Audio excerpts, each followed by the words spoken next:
My wife and I have been married for 5 years, and we are expecting our first child. We had difficulty conceiving a child, so we were over the moon when we got to know about the pregnancy. I can't wait to meet our little one. However, we were a bit late to understand that not everyone would be happy about the news like we were.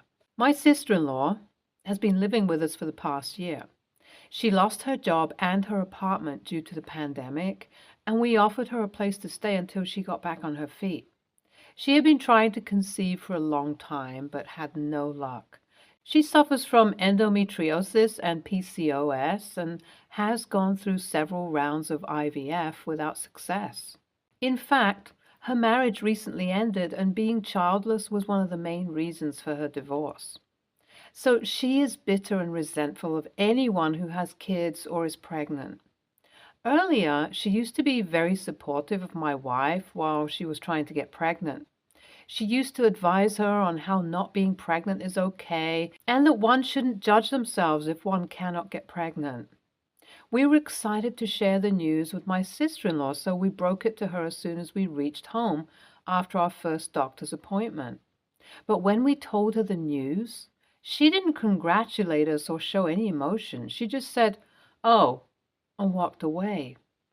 Since then, she has been avoiding us and acting cold and distant. Since the divorce, she had been spending most of her time in her room, not helping us with the house chores. After hearing the news of the pregnancy, she completely shut herself in and stopped talking to us. To give a little background, my sister-in-law has not always had the best relationship with my wife. They had an age gap of just 2 years, so they were compared throughout their lives. My sister-in-law was often given credit as the better student throughout their school life, and their parents clearly showed partiality in treatment. This deeply affected my wife, and she had severe insecurity issues. Even when her sister was kicked out of her home by her husband, my wife was hesitant to take her in. But her parents interfered and asked her to do it, and I told her that we would do just fine. In the beginning, my sister-in-law acted very nice and helped us with the house chores. She took an active interest in participating in the small activities that we planned over the weekend. Initially, it was said that she would be staying with us for a month. She stayed with us for the next few months, and during that period, she lost her job, which meant that the chances of her moving out soon were very low. However, off late, her behavior had changed for the worse. She is unnecessarily rude towards my wife and spends almost all her time in her room. There are days when we rarely meet her. She started drinking from the alcohol bottles that I stashed in my cabinet without permission. Her actions were pissing me off, but I didn't bring it up with my wife. A few times my sister-in-law even mentioned how seeing me and my wife happy together was triggering for her, as she had recently gone through a messy divorce. We didn't know how to react to her statements, but the way she reacted to the news of my wife's pregnancy was the final nail in the coffin. At first, we tried to be understanding and sensitive to her situation. My wife was very excited, and so was I, so most of the conversation in our house was centered around the new baby. My wife made a few attempts to talk about her pregnancy with her sister, but her sister almost always gave her the cold shoulder. So we decided not to involve her much in my wife's pregnancy. But she crossed the line when she gave us an ultimatum.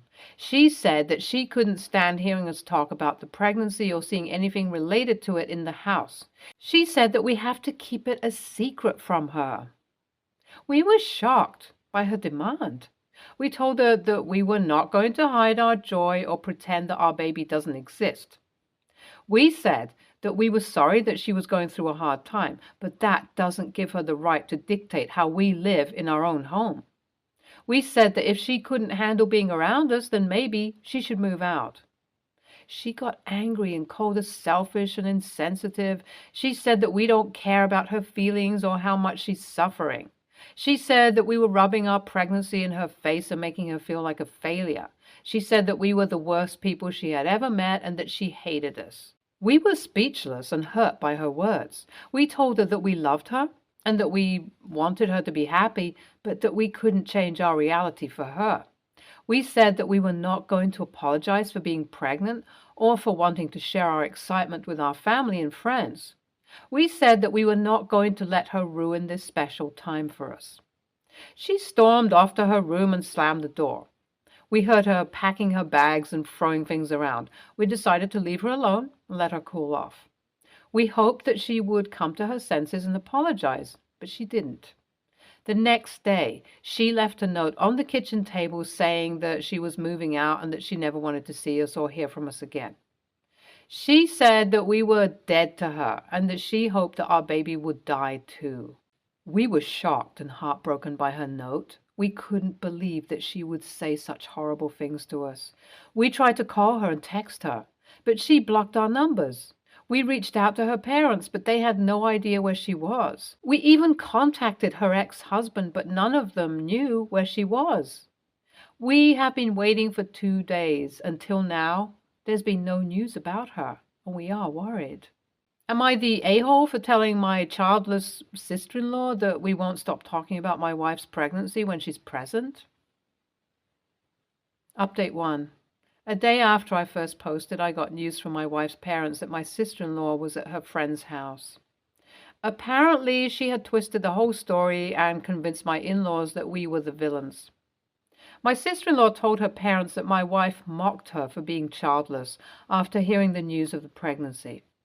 Thankfully, we had the note she left for us in the kitchen, and we showed it to my wife's parents.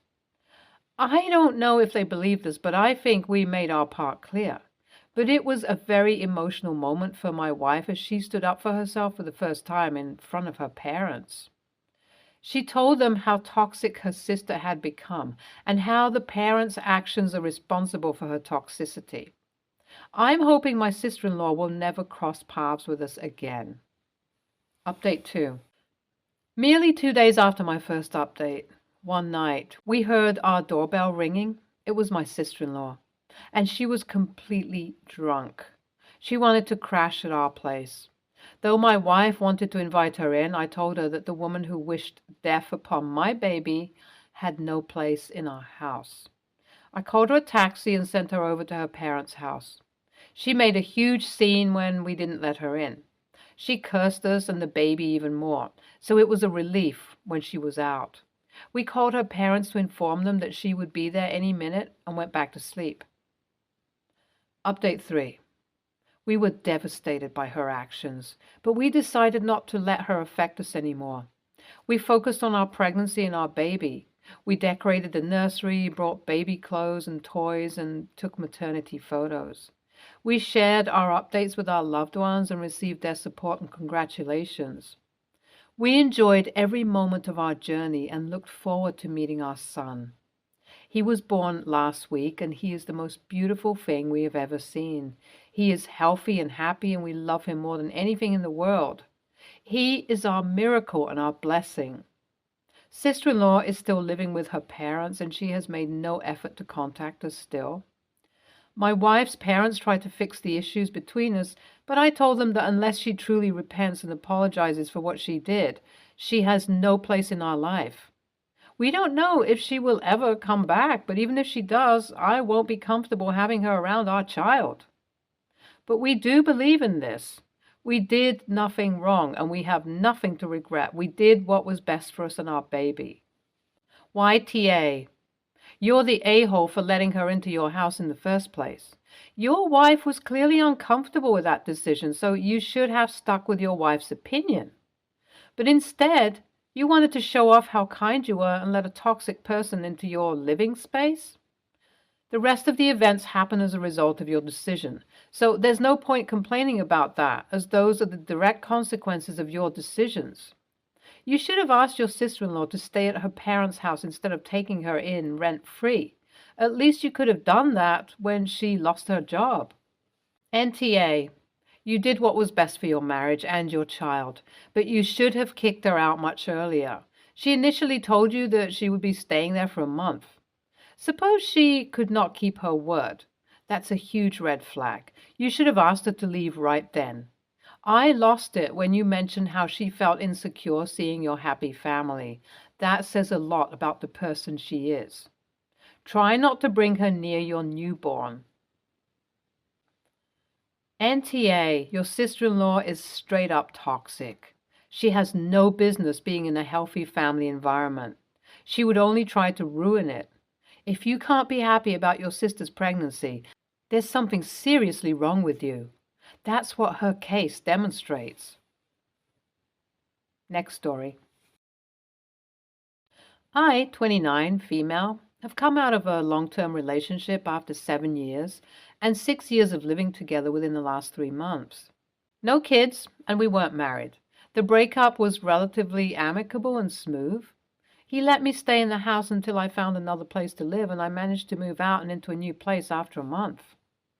The house is his house. Only his name and only he paid the mortgage. I never paid anything. I only contributed to bills, food shops, and anything we bought together. I took the furniture items I bought myself, which was just a desk, the dining table, and some others, and I'm fine with that. I've been sourcing some cheap furniture and stuff in this time. I've had no contact with my ex since moving out, as everything has been sorted, so why would I? My mom has been checking in on me. This is fine, but it seems to be a lot more than normal. She's quite old-fashioned and doesn't seem to understand how we had an amicable breakup. She thinks if we were fine for so long, why did we end it? We just grew apart. It's kind of annoying, but I know she's doing it from a place of love. My parents were round at my flat the other night. I invited them round for dinner as I wanted to show them the progress I've made with furniture. It's nowhere near fully furnished, but I'm getting there. Both commented that it's really pulling together and we enjoyed a nice meal. I thought the night was nice until my mom brought up my ex. I should note that my parents have not offered any financial help to me at all, nor have I asked. I have been sourcing second-hand furniture from charity shops, social media, marketplaces, etc. She mentioned that I shouldn't be buying cheap things second-hand or having to do it over time. She thinks I'm entitled to monetary compensation from my ex due to sharing a house with him. She would not shut up about it even after my dad and I protested, and she was annoying me. And eventually I laughed and called her deluded, thinking I'm entitled to money from a house I paid nothing towards. Anyway, my mom is pissed off with me. She says she is only looking out for me and that I deserve something since I'm now living on my own in a partly furnished flat. She says until I apologize for my outburst, she doesn't want to see me. Dad thinks we're both in the wrong and both need to apologize. My sister says Mom needs to stop being so involved in my business and stop harping on about the breakup. My best friend thinks Mom is just trying to support me, but is going the wrong way about it, and that my reaction was valid, but that maybe I should let it go. Edit. My dad checks in on me, but it's a lot more relaxed than normal compared to my mother. He is quite relaxed and chill. They both love me very much, but I do wish my mom could tone it down. Edit 2. I'm in England. Common law marriage is not legally recognized here. I am not entitled to half of anything which I think some American commenters are mentioning. Why would I want a house that isn't even mine, or anything else? Edit 3. My mom knows we broke up due to growing apart. She knows I never co-owned the house or paid towards it, so I don't know why she thinks I'm entitled to money. Edit 4.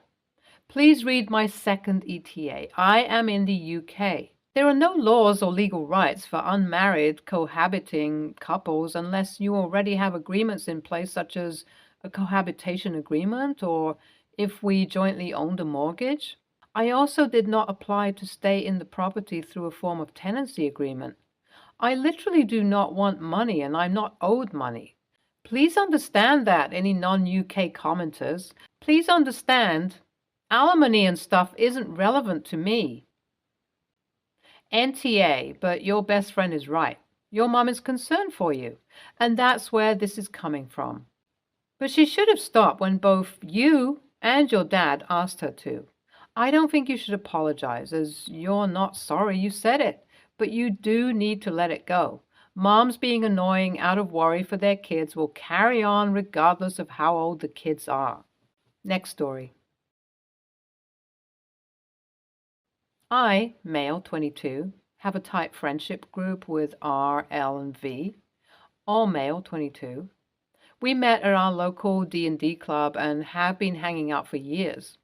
We've been doing this great campaign for about a month now, and we've been planning to have our campaign finale with themed snacks, drinks, and decorations in V's apartment. He has the biggest because he shares with his girlfriend. V also lives with his little sister, A, F, female, after his mom died a few years ago. The plan had been for his girlfriend to look after A at her parents' place, but the day he messages us saying that she can't babysit anymore because her mom fell on some ice and was in the hospital, he offered that we could either rearrange or we could do it with A there. She'd just play video games in the background. Immediately, L and R say they don't have an issue with her being there and we could even make her her own character for the campaign. I couldn't understand this, though. It was meant to be just us, and putting in a random new character in the finale would ruin it. Plus, A is super clingy to V, so I knew it would take his attention off the campaign if she was there. I asked V if he couldn't find an alternative babysitter before the evening so we could still do it as planned. He said he didn't want to put A with someone who didn't know, so last minute for something easily rearrangeable because he knew it would upset her. I got annoyed at him calling our event rearrangeable and called him out on it. He thought I had to be joking if I thought a D&D campaign was more important to him than his little sister's comfort. I said I obviously wasn't saying that, but I wasn't prepared to have our night turned into free babysitting. V said he had already offered to rearrange and that I was free to host myself sometime if I had such a problem with his sister. This was uncalled for because he knows I can't host because I don't have the time or space to prepare, clean them up. L and R both privately messaged me and basically said I was the only one who cared and that we should be sympathetic to V's situation. I have a lot of respect for V, but I still don't see why he couldn't just put A with a babysitter for an evening so our plans didn't get ruined. Or why his girlfriend couldn't take her to the hospital too. How is not wanting some random child at our game night an issue? They ended up hanging out that night. I was invited, but I didn't go. And doing a one-shot campaign, which also annoyed me because we always play D&D together.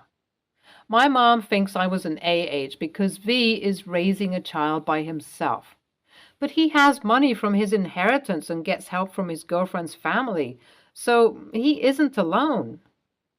My brothers agree that I'm not TA here because V shouldn't baby A so much that he won't put her with a babysitter. I want some reassurance on this, so I've come here. LOL. AITA? Edit. Okay, I see overwhelmingly I am being voted TA. I'm going to take some time away from Reddit now because I've started getting threats to think about what happened and then try and talk to V. I definitely don't think I've been appreciating his role as being that of a parent, not just as an older brother, and I need to say sorry. I struggled to make friends in school, and D&D was one of those ways I made friends, but I think I've been too focused on the game itself rather than the good friends I've been playing with. Hopefully, I can mend this with everyone. I was afraid of the change, but ended up making it worse. Once I thought about what I'm going to say, I'll talk to him and update you. Also, just to add for those confused, my issue was never her joining us or being there. It was really that everyone seemed to reach a consensus on changing the whole plan so last minute. I should have just asked to reschedule. I let my excitement for the event get the better of me and was desperate for it to go ahead as planned. This was the finale of the first arc, which I should have specified. I was attached to it so much after only 1 month because it's been our best yet, and I was afraid of it being ruined, changing. But like people have said, the whole point of D&D is changed, and no good campaign is made by refusing to accept that. Why TA, and a big one? First, it's not free babysitting. She lives there in the place you'd be going to visit. Get that part straight. Second, Bringing her to the hospital? Really? That was actually one of your solutions? You really need to get over yourself. Look at you throwing a temper tantrum over this and getting mad that they had a one-shot D&D night without you, since you couldn't handle having an 11-year-old girl around. LOL. Jesus. Stay tuned for more stories from our girl relationships.